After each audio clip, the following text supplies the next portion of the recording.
Bom dia, pessoal. Boa noite para vocês. Como nós estávamos falando, vamos terminar agora a matéria do nosso período, né? Direito Penal, fechando, né, até o último artigo, fechando com chave de ouro. Agora, o capítulo dos crimes contra a administração da justiça. Lembrando que estamos dentro de um título maior, né, que é os crimes cometidos contra a administração pública. Né? Já vimos, dentro desse título, já vimos um capítulo que era os crimes funcionais, cometidos por funcionários públicos, vamos lembrar, por funcionários públicos. Aula passada, nós vimos os crimes cometidos por particular, contra a administração pública, e agora os crimes cometidos contra a administração da justiça, né? Sendo que a justiça é um dos poderes, né? Na verdade, aqui no Código Penal não é exatamente apenas contra aquele poder, né? Nós vamos ver que é uma justiça aqui tratada como justiça lato sensu, não um membro, não como um poder, um dos poderes da nação, né? Mas como justiça em sentido amplo, tá? Nós vamos ver aqui os crimes cometidos, então, contra a administração da justiça. Vamos ver lá no Código Penal, onde estão localizados. Por exemplo, dos crimes contra a administração da justiça, começa aqui no 338, estão acompanhando? Reingressar no território nacional ou estrangeiro que dele foi expulso. Quando eu estudei com vocês o direito constitucional, vocês vão lembrar, nós fizemos uma diferença de deportação, extradição e expulsão. Estão lembrados? Interessante, né? A gente viu que a extradição, lá no artigo 5º da Constituição, claro que o brasileiro nato não pode ser extraditado, né? Exceto naturalizado, após a prática, né, de crime de tráfico de drogas. Enfim, depois nós temos o crime de deportação e o ato de expulsão, tá? Então, quando o estrangeiro é expulso do país por ter praticado um ato contrário à nossa soberania, a gente vai expulsar esse estrangeiro. Se ele reingressa, mesmo com essa ordem em vigor de expulsão, ele comete esse crime. Aí agora ele pode ser preso, porque ele reingressou depois de ter sido expulso, tá certo? Então, tá vendo? Quando fala crime, quando a gente está falando da justiça, justiça é lato sensu, né? Não é o poder judiciário aqui. Crime contra a justiça, no modo comum. Agora, esse aqui a gente vai falar um pouquinho dele. Denunciação caluniosa. Esse crime aqui é muito interessante vocês entenderem. Dar causa à instauração de investigação policial, de processo judicial, instauração de investigação administrativa, inquérito civil ou ação de improbidade administrativa contra alguém, imputando-lhe crime que o sabe inocente. Gente, aí vamos ver. Qual a diferença desse crime para o crime de calúnia? Qual a diferença desse crime para o crime de calúnia? Ó, vamos voltar aqui. Vamos voltar aqui. O nosso slide.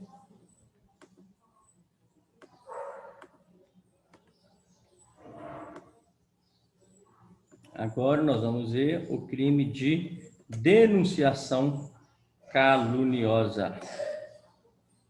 Olha aí, olha o que é o crime. Dar causa à instauração de investigação policial, processo judicial.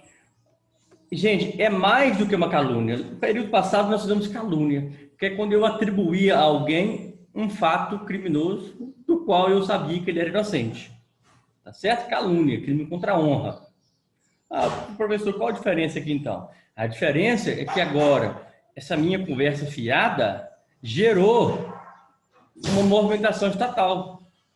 Essa minha conversa fiada fez o delegado instaurar um inquérito, por exemplo. Uma coisa é eu falar na rua que foi ele que roubou o banco. Outra coisa é eu, com essa conduta, dar causa à instauração de uma investigação oficial. Por conta dessa minha conversa fiada, foi instaurado um processo, tá certo? Então, vamos colocar que esse crime é a fusão da calúnia, que nós já estudamos no artigo 137, né? Período passado. 138. Com a conduta de noticiar a autoridade pública. Né? Pode ser para um juiz, para um promotor, para um delegado, né? A prática de crime ou contravenção penal e sua autoria, né? E sua autoria. Eu chego pro delegado, falo, doutor, fulano tal cometeu crime tal. Aí a gente vai tal inquérito, vai apurar. Imagina a movimentação estatal que está sendo feito, gasto público, escrivão, investigador, combustível, gasolina, hora de serviço, tudo para investigar o crime, impressão, a capa do inquérito, a hora trabalhada de todos os funcionários, mandar para a justiça o inquérito, vai no Ministério Público, tanto funcionário que vai trabalhar em cima desse procedimento mentiroso, na justiça, um monte de funcionário, passa na mão do funcionário, da secretaria, vai para o juiz. Imagina que confusão por conta de você, né? Que além de manchar a honra de alguém, ainda deu causa à restauração. Por isso que a justiça aqui está sendo vítima, né? A administração está sendo vítima. A gente está gastando tempo, dinheiro com uma mentira sua. Imagina, né? Já contei para vocês uma vez da mulher, né? Procurou, tinha sido estuprada pelo cunhado. Já contei para vocês isso lá no crime de estupro, né? Aí ela, na verdade, ela tinha saído com o cunhado e quando a cava dela caiu, ela quis inventar que havia sido estuprada por ele, para ver se melhorava a situação dela. A gente concluiu que, na verdade, ela inventou isso, né? E por ela ter procurado a gente, feito a ocorrência, e a ocorrência foi instaurada em cima dela um inquérito de estupro. Toda apuração feita de estupro, a gente relatou o inquérito e, pelo contrário, concluindo que, na verdade, ela sim cometeu o crime de denunciação caluniosa. E não o cunhado dela cometeu estupro. Lembra disso? É esse caso, a denunciação caluniosa, né? Ou então, outro exemplo, ó, eu notei que João vai até a delegacia e imputa a José um homicídio. Tá certo? João vai até a delegacia e imputa a José o homicídio de Joaquim. Fala, ó, Joaquim morreu, quem matou foi José. Certo? Mas, na verdade, João, que foi lá com essa fiado, sabe que José está vivo, nem morreu nada. Ou então, ele sabe que ele morreu, mas sabe que quem matou foi Jerônimo. Mas ele não, ele foi lá e falou que matou foi Joaquim. Joaquim foi José. Tá certo? Então, nós vamos instaurar um inquérito para apurar uma mentira, né, que o João me contou. Ok? Então tá, é um crime, vocês entenderam bem esse crime. Porque o próximo crime, um pouco parecido assim, que pessoas costumam confundir, é agora comunicação falsa de crime. Vamos lá agora na comunicação falsa de crime. Está aqui, Código Penal 340. Provocar a ação da autoridade, comunicando-lhe a ocorrência de crime ou de contravenção que sabe não ter se verificado. Professor, mas que confusão, está parecendo com outro crime que nós acabamos de ver, de denunciação caluniosa. O que está acontecendo? Está muito igual. Não estou entendendo. Vamos ver? Vamos ver? Ó, agora nós temos o crime de comunicação falsa de crime de contravenção. Provocar a ação da autoridade, comunicando-lhe a ocorrência de crime ou de contravenção que sabe não ter se verificado. Qual a diferença desse para o crime anterior? Alguém já percebeu aí? Vamos definir aqui esse crime para vocês verem. Ó. Anotem aí. O autor do crime, né, comunica falsamente a ocorrência de crime ou contravenção que sabe não ter se verificado, provocando, assim, a ação de autoridade. Então, qual a diferença desse para o crime de denunciação caluniosa? A pergunta é, qual a diferença para o crime do artigo 339? Gente, respondendo para vocês, se vocês vão entender. Ó, resposta. Ocorre que na denunciação caluniosa, o autor imputa o crime, agora letra maiúscula, a alguém. Nesse agora não. Na comunicação falsa de crime, a única vítima é quem? É o poder público.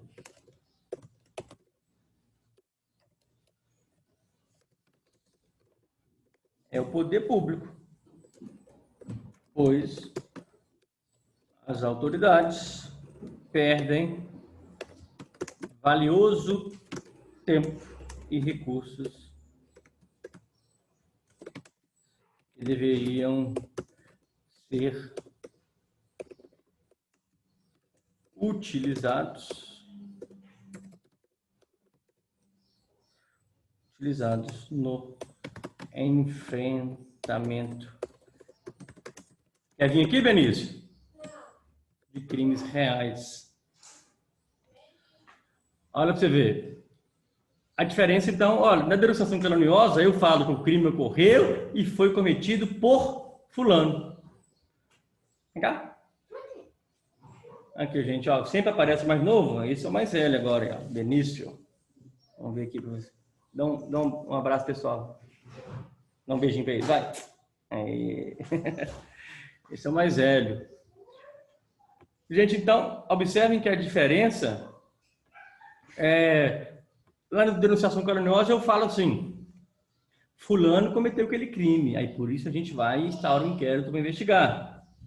Na comunicação falsa de crime, eu não imputo a ninguém, eu falo só que aconteceu um crime. Olha, aconteceu um crime na praça agora, aconteceu um roubo tal. A pessoa inventa, gente, eu fui furtar, meu supermercado foi furtado. A pessoa inventa para receber um seguro, por exemplo.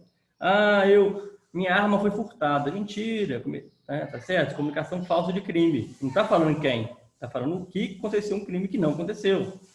Aí, na comunicação falsa de crime, a vítima é uma só, não tem uma pessoa vítima.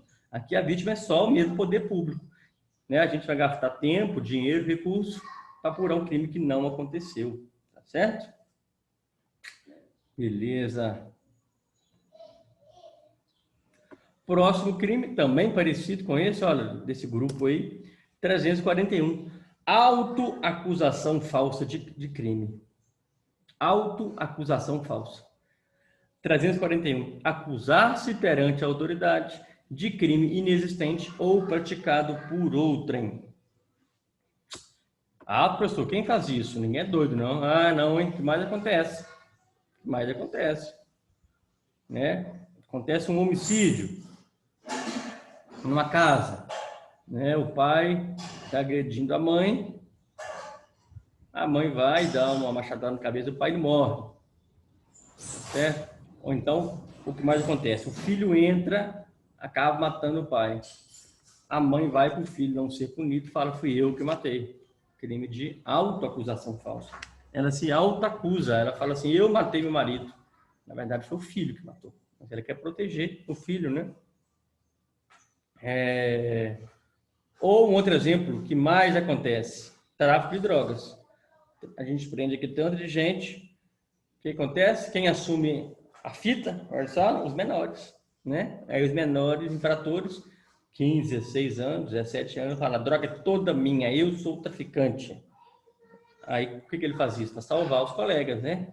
eles já sabem que menor, né, a responsabilização é toda diferente, é muito menos, né, responsabilizado que o maior, então eles assumem a outra acusação falsa. Ele fala mentira, ele acusa-se perante a autoridade de crime inexistente, o crime nem ocorreu ou praticado por outrem. Tá vendo que nesses dois exemplos que eu falei agora, o crime não é inexistente, olha. O crime ocorreu, matou o marido e lá no outro caso o tráfico de drogas. Só que foi praticado por outra pessoa. Esse exemplo. Agora, já o exemplo de crime inexistente, eu invento que cometeu um crime que nem ocorreu crime nenhum, né? Também para atrapalhar a administração. Beleza, gente? E o último crime, falso testemunho ou falsa perícia. Falso testemunho ou falsa perícia. Vamos então trabalhar agora um crime de falso testemunho, crime bem interessante. Dá para falar muita coisa aqui, olha só. Falso testemunho, vou colocar aqui no slide, vamos trabalhar com esse crime para a gente fechar aí o nosso período.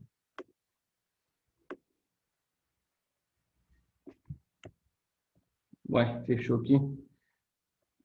Eu estava compartilhando a tela aqui. Ó.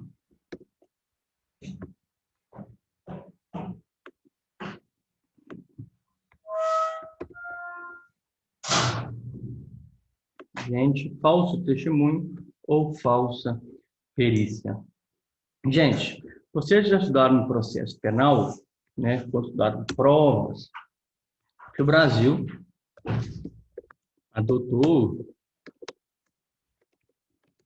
um sistema chamado do livre convencimento motivado. Não é isso? Também chamado de persuasão racional. Estudaram isso com Fabrício, né? Persuasão racional. No tocante à apreciação de provas, né? Ou seja, o juiz pode, né, livremente apreciar as provas produzidas no processo. Não existe uma prova mais importante do que outra de prima facie, né? Não tem um escalonamento, não há uma hierarquia. A prova aqui pericial do CSA em Miami é mais importante do que essa outra. Não tem disso.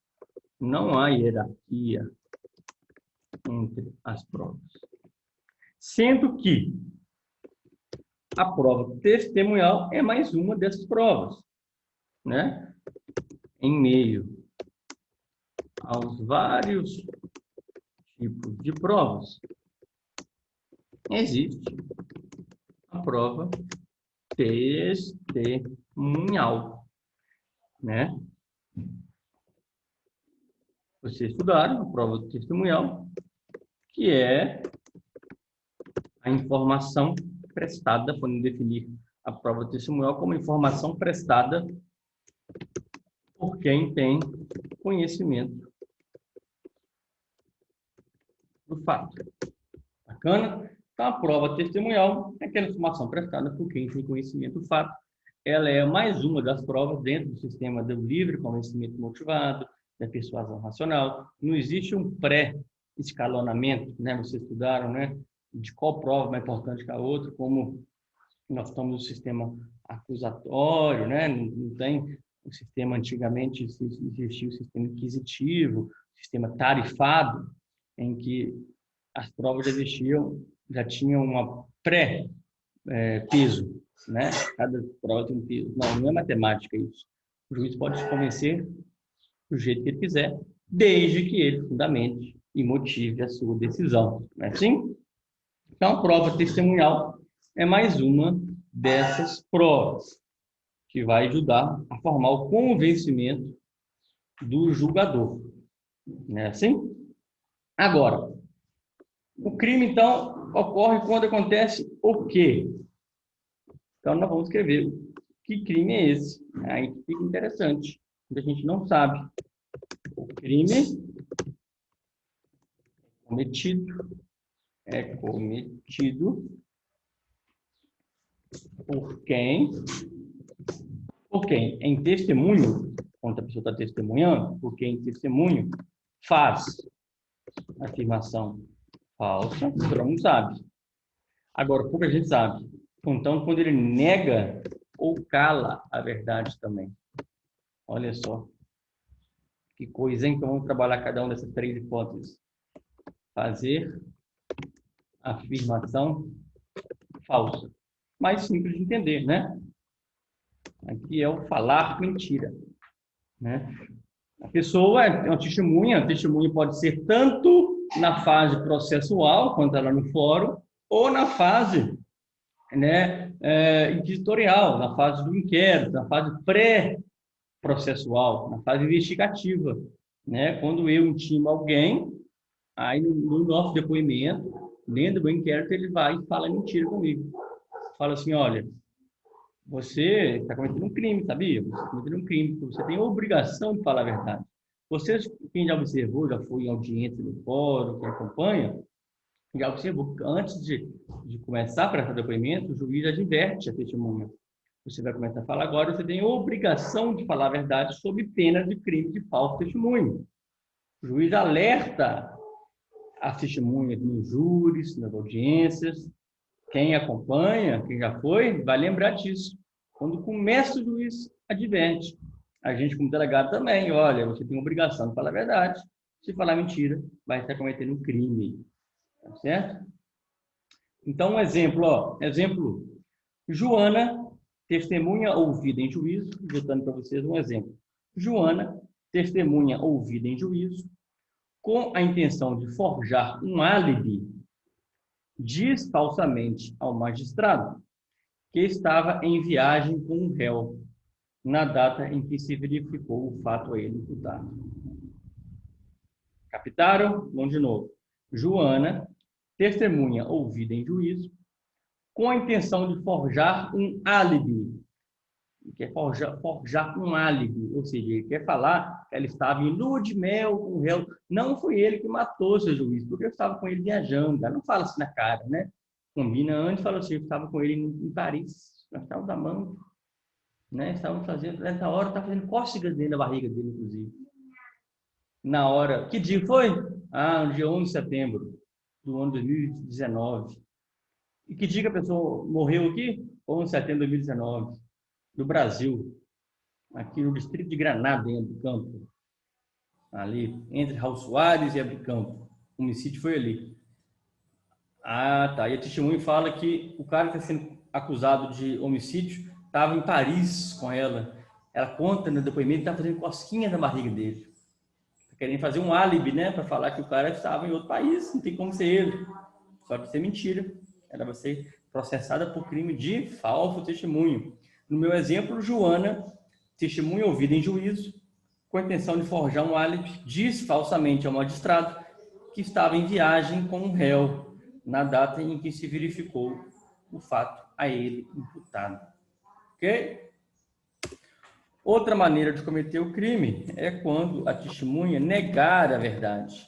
Aí que interessante, gente. Olha que coisa, a pessoa tem a obrigação de contar o que ele viu. Você estava no lugar errado, na hora errada. Você estava lá na hora que aconteceu o homicídio. Então, chega na hora de perguntas, você fala assim, não vi nada, doutor. Não vi nada, excelência. E aí? Não vi nada, excelência. Ok. Você não quer se comprometer. Aí depois chega as imagens da câmera, mostra que você estava lá, você viu tudo. E você cometeu crime? Cometeu. Você negou a verdade. Tá certo? Ou melhor, essa vai ser a próxima, né? Calar a verdade. Negar a verdade. Você fala que, senão, eu estava lá, eu troquei o exemplo, né, gente? Negar a verdade. Eu estava lá, mas não foi ele que fez isso, né? Gente, vamos trabalhar com exemplo. Não, gente, desculpa. Meu primeiro exemplo estava certo, tá? Ele negou a verdade. Não vi nada. Estava certo. Desculpa. Calar a verdade é não querer falar. Ele negou a verdade. Não, eu não estava lá. Não vi nada. Aí a câmera mostra que era ele. Quer ver? Editar para vocês exemplo. Ó. José estava com Felisbina. José estava com Felisbina quando essa matou Roberta. Certo? Então tá. Felisbina matou Roberta e José estava junto com Felisbina. Então ele viu tudo. José estava junto com Felisbina quando essa matou Roberta. Ponto. Contudo, ao ser questionado pelo delegado sobre esse fato, José nega ter presenciado o homicídio. Entendido? José estava junto com Felisbina quando ela matou Roberto. Contudo, ao ser indagado em depoimento pelo delegado sobre esse homicídio, como foi o homicídio, eu pergunto para ele como foi o homicídio, o que José me responde? José nega ter presenciado o homicídio. Então, ele nega a verdade. Ele sabe a verdade e negou a verdade. Ok, gente? Desculpa a confusão.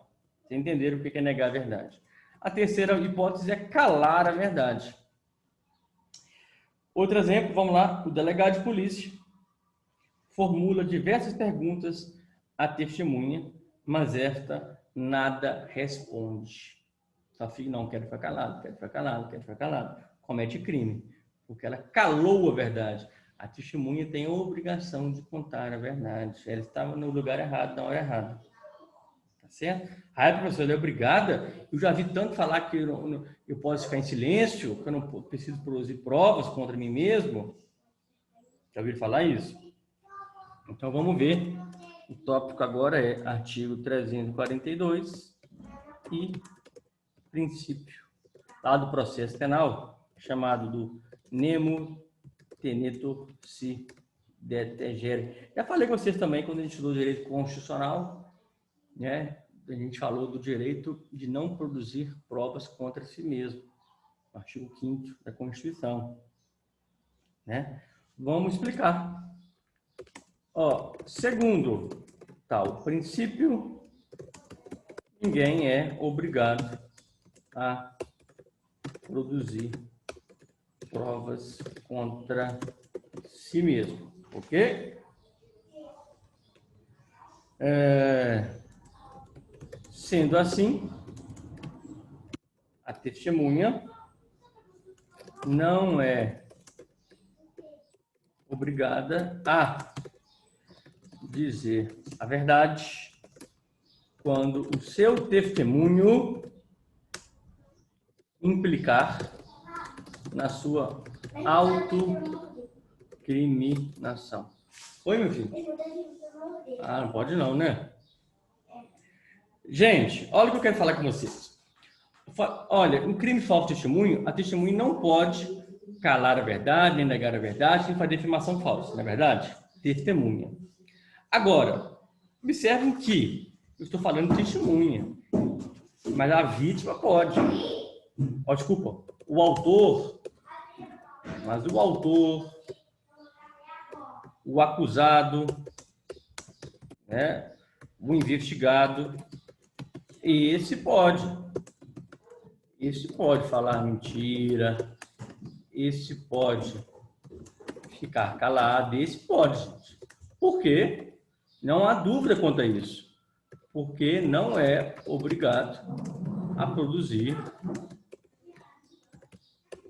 provas contra si mesmo. Gente, eu pulei, talvez não ficou muito claro. Você tem que ter em mente o seguinte: quem não pode falar mentira e calar a verdade, o crime existe contra a testemunha, tá? O crime aqui, o autor desse crime, o sujeito ativo desse crime é testemunha, tá certo? Quem comete esse crime, desde o início eu estou falando da testemunha aqui. Desde o início eu estou falando dessa prova testemunhal. Um investigado pode ficar calado. O investigado chega para mim na delegacia e fala: não, só vou falar em juízo, não quero falar. O investigado fala mentira o tempo todo, inventa um monte de mentira, e ele fala, ele tem o direito, né? É até um direito humano isso, direitos humanos. Não produzir prova contra si mesmo. O Estado que se vira para provar. O autor, o acusado, o investigado, esse sim pode. O crime que nós estamos estudando é a testemunha que não pode. Agora, a discussão que eu levantei aqui agora é a seguinte: é quando a testemunha ela prefere ficar calado, porque de acordo com o que ela falar, dependendo do que ela falar, ela pode acabar produzindo provas contra si mesma. Aí, nesse caso, quando, sendo assim, a testemunha não é obrigada a dizer a verdade, quando o seu testemunho implicar na sua autoincriminação. Entenderam agora, gente? Vamos supor que naquele exemplo lá, José, que falou que não viu quando Felizmino matou Roberta. Talvez se ele falar que viu, ele acaba se autoincriminando, porque ele também ajudou. Ele cometeu crime de omissão de socorro, porque viu ela agonizando, não fez nada. Então, por conta, para não se autoincriminar, que ele fala mentira. E como o direito do princípio, mesmo tenente de TGR, é um direito constitucional, nesse caso, a testemunha não vai estar cometendo crime, porque dizer a verdade nesse caso implicará também em sua autoincriminação. Entendido isso, gente? Aí, anotem aí o julgado, que fala exatamente isso. Supremo Tribunal Federal, no habeas corpus 73.035. Esse julgado vai falar o seguinte, anotem aí, abre aspas, não configura o crime de falso testemunho quando a pessoa, depondo como testemunha, repito, abre aspas, não configura o crime de falso testemunho quando a pessoa, depondo como testemunha, deixa de revelar fatos que possam incriminá-la. Tranquilo? Não configura o crime de falso testemunho quando a pessoa, depondo como testemunha, deixa de revelar fatos que a auto-incrimina. Fecha aspas.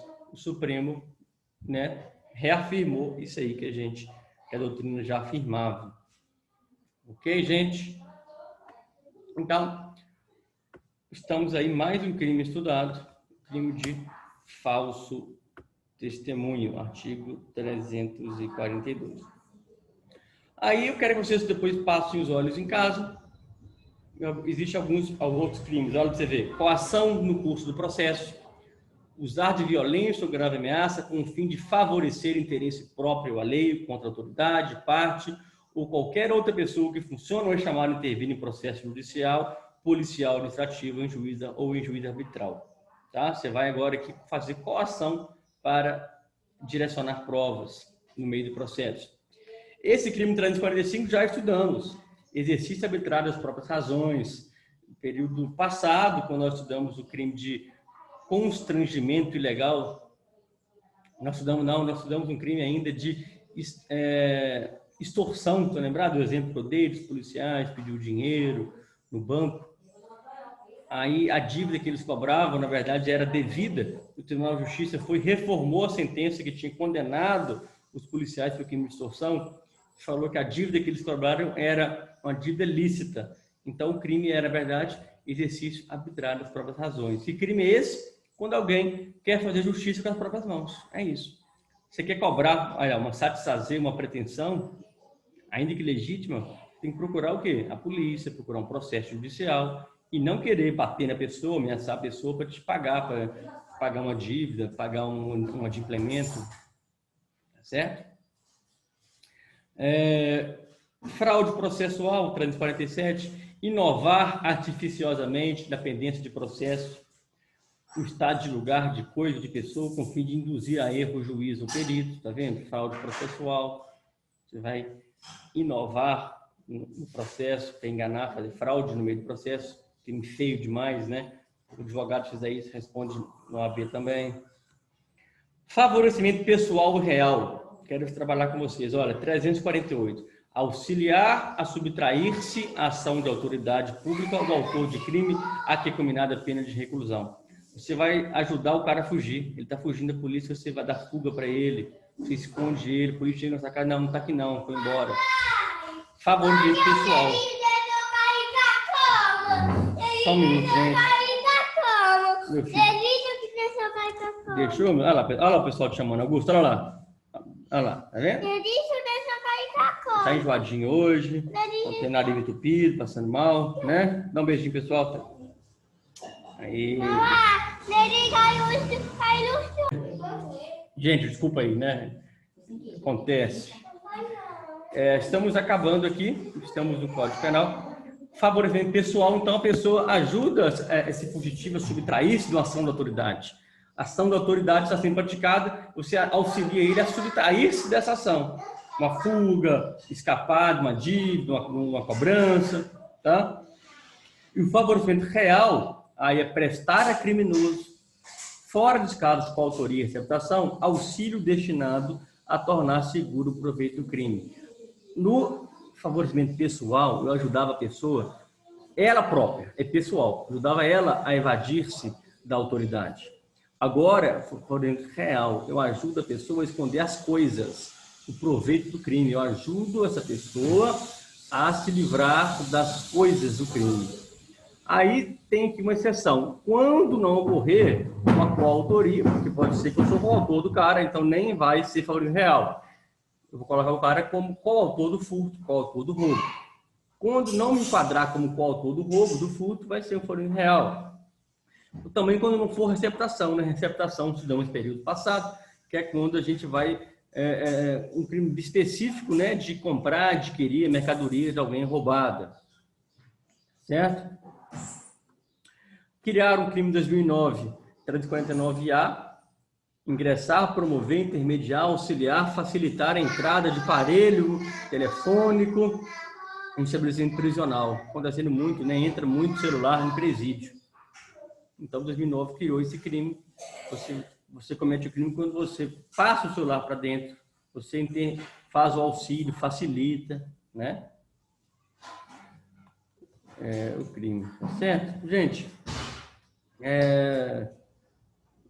aí tem crime motim de presos, com os presos se amotinarem-se presos, perturbando a ordem na prisão, o crime de motim de presos.